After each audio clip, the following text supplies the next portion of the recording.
Cordial saludo, queridos amigos. Continuamos en la transformación del cristianismo. Entonces vemos que el cristianismo primitivo era hostil a la autoridad y al Estado. Satisfacían la fantasía, los deseos revolucionarios de las clases bajas. Y eran hostiles al Padre. El cristianismo, que fue elevado al rango de religión oficial del Imperio Romano 300 años más tarde, tenía una función social completamente diferente. Estaba al mismo tiempo destinado a ser una religión para los dirigentes tanto como para los dirigidos, para los gobernantes y para los gobernados.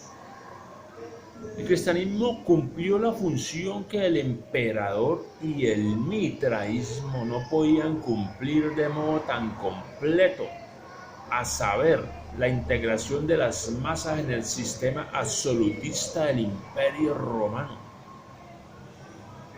El cristianismo logró integrar a las masas, pero al sistema absolutista del Imperio Romano, lo que no había logrado el culto al emperador, ni tampoco el mitraísmo. Mitraísmo quiere decir la adoración al dios Mitra. La situación revolucionaria que había prevalecido hasta la segunda centuria había desaparecido. Ya no hacían revoluciones, ni revueltas, ni atacaban a los ricos, ni los robaban, ni los mataban, ni se rebelaban. Había sobrevenido la regresión económica. Comenzaba a desarrollarse la Edad Media. La situación económica condujo a un sistema de lazos y dependencias sociales que alcanzaron políticamente su máximo en el absolutismo romano bizantino. El nuevo cristianismo cayó bajo el liderazgo de la clase dirigente. El nuevo dogma de Jesús fue creado y formulado por este grupo dirigente y sus representantes intelectuales, no por las masas. El elemento decisivo fue dejar la idea del hombre que se convierte en Dios y cambiarla por la de Dios que se convierte en hombre. Ya, ese fue el punto importante. El hombre ya no se convierte en Dios, sino que es Dios el que se convierte en hombre. Dado que el nuevo concepto del Hijo, que era por cierto una segunda persona al lado de Dios, y sin embargo una con Él, hizo desaparecer la tensión entre Dios y su Hijo, y puso armonía entre ambos. Y dado que evitó el concepto de que un hombre pudiera convertirse en Dios, el nuevo concepto eliminó de la fórmula el carácter revolucionario de la doctrina más antigua, a saber, la hostilidad hacia el Padre. Como un hombre se puede convertir en Dios, entonces ya no puede odiar al Padre, porque uno puede ser Dios. El crimen de Edipo, contenido en la fórmula anterior, o sea, el desplazamiento del Padre por el Hijo, fue eliminado en el nuevo cristianismo. Ya no hay necesidad de desplazar al Padre. El Padre siguió intacto en su posición. Sin embargo, ahora no era un hombre, sino su Hijo unigénito, que existía antes de toda creación, quien estaba junto a Él. Jesús mismo se convirtió en Dios sin destronar al Padre, pues Él había siempre sido un componente del mismo Dios. Hasta aquí hemos comprendido únicamente el punto negativo, porque Jesús ya no podía ser un hombre elevado a la dignidad de un Dios. El hombre puesto a la diestra del Padre. La necesidad del reconocimiento del Padre, de la subordinación pasiva a Él, podría haber sido satisfecha por el gran competidor del cristianismo, el culto al emperador. El culto al emperador era la competencia del cristianismo. Recuerden que Jesús siempre estaba en continuo choque con los judíos, los que defendían al emperador.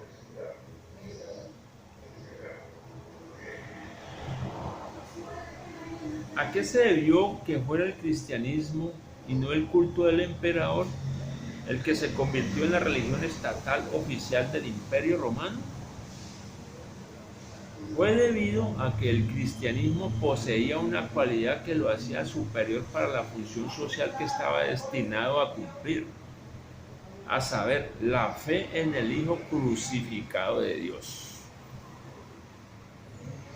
Las masas sufrientes y oprimidas podían identificarse con él en un grado mayor, pero la satisfacción fantaseada cambió. Las masas ya no se identificaban con el hombre crucificado para destronar al Padre en la fantasía, sino en cambio para gozar de su amor y gracia. La idea de que un hombre se convirtiera en un Dios era un símbolo de activas tendencias agresivas y de hostilidad hacia el Padre. La idea de que Dios se convirtiera en hombre se transformó en un símbolo del lazo tierno y pasivo con el Padre. Las masas encontraron su satisfacción en el hecho de que su representante, el Jesús crucificado, había sido elevado a un estatus más elevado, convirtiéndose él mismo en un Dios preexistente. La gente ya no aguardaba un inminente cambio histórico, sino que más bien creía que la salvación ya había tenido lugar.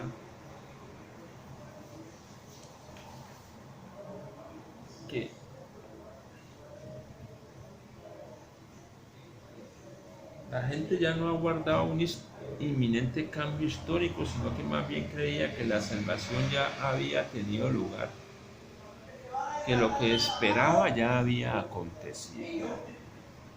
Rechazaron la fantasía que representaba la hostilidad hacia el Padre y aceptaron otra en su lugar, la fantasía armonizadora del Hijo colocado junto al Padre por la libre voluntad de este último. Todo esto es manipulado por la religión, es realizado por la religión, por los ministros de la religión. El cambio teológico es la expresión de uno sociológico, es decir, el cambio en la función social del cristianismo, lejos de ser una religión de rebeldes y revolucionarios, esta religión ahora de la clase dirigente estaba determinada a mantener las masas en un estado de obediencia y a conducirlas, sin embargo, a retener al antiguo representante revolucionario. La necesidad emocional de las masas se satisfacía de una manera nueva. La fórmula de la sumisión pasiva reemplazó a la hostilidad activa hacia el Padre. No era necesario desplazar al Padre, dado que el Hijo había sido, por cierto, igual a Dios desde el comienzo, precisamente porque Dios mismo lo había emitido. La posibilidad verdadera de identificarse con un Dios que había sufrido y sin embargo desde el comienzo había estado en el cielo y al mismo tiempo de eliminar tendencias hostiles hacia el Padre es la base de la victoria del cristianismo sobre el culto al emperador. Esto es muy importante que lo entiendan. Por otra parte, el cambio experimentado en la actitud hacia figuras paternas reales existentes, los sacerdotes, el emperador y en especial los dirigentes.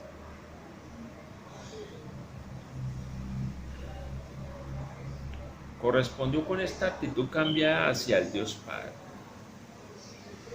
La situación psíquica de las masas católicas de la cuarta centuria difirió de aquella de los primitivos cristianos en el hecho de que el odio hacia las autoridades incluyendo al Dios Padre, había dejado de ser consciente.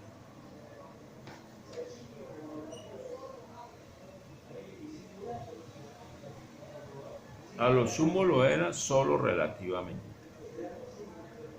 La gente había depuesto su actitud revolucionaria. La razón de esto reside en el cambio de la realidad social. Toda esperanza de derrocar a los dirigentes y alcanzar la victoria para su propia clase era tan remota que desde el punto de vista psíquico había sido vano y antieconómico persistir en la actitud de odio.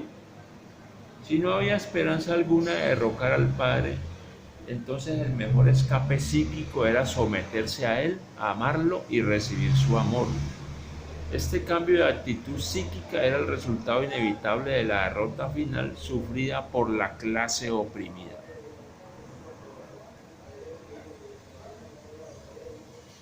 Pero los impulsos agresivos no podían haber desaparecido. Tampoco podían haber disminuido, pues su causa real, la opresión impuesta por los dirigentes, no había sido eliminada ni reducida. ¿Dónde estaban ahora los impulsos agresivos?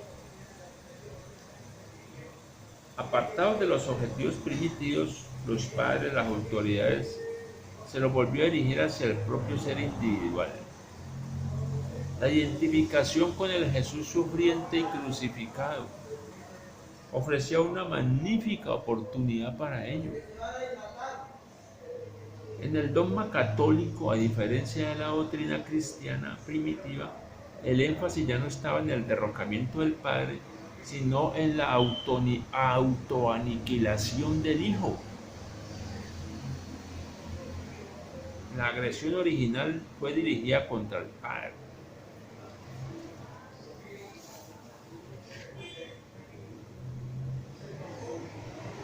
Esa agresión original dirigida contra el Padre se volvió contra el propio ser y de ese modo proyectó una vía de salida inofensiva para la estabilidad social.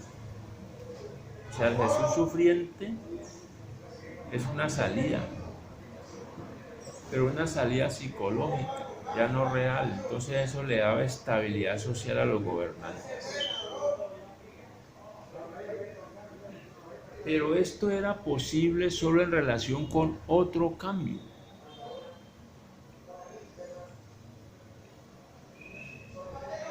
Para los primeros cristianos, las autoridades y los ricos eran la gente malvada que recibiría el castigo merecido por su maldad. Por cierto que los primeros cristianos no carecían de sentimientos de culpa causados por su hostilidad hacia el Padre. Y la identificación con el Jesús sufriente había servido también para expiar su agresión. Pero es indudable que para ellos el acento no estaba en los sentimientos de culpa y en la reacción masoquista y expiatoria. Para las masas católicas más tarde, la situación había cambiado. Para ellas ya no era a los dirigentes a quienes había que culpar por las desdichas y sufrimientos. Los culpables eran más bien los sufrientes mismos. Deben reprocharse a sí mismos si son desdichados, solo por medio de una constante expiación. Solo por medio del sufrimiento personal pueden purgar su alma y ganarse el amor y el perdón de Dios y de sus representantes terrenales. Mediante el sufrimiento y la castración uno encuentra escape del opresivo sentimiento de culpa y tiene una oportunidad de recibir perdón y amor.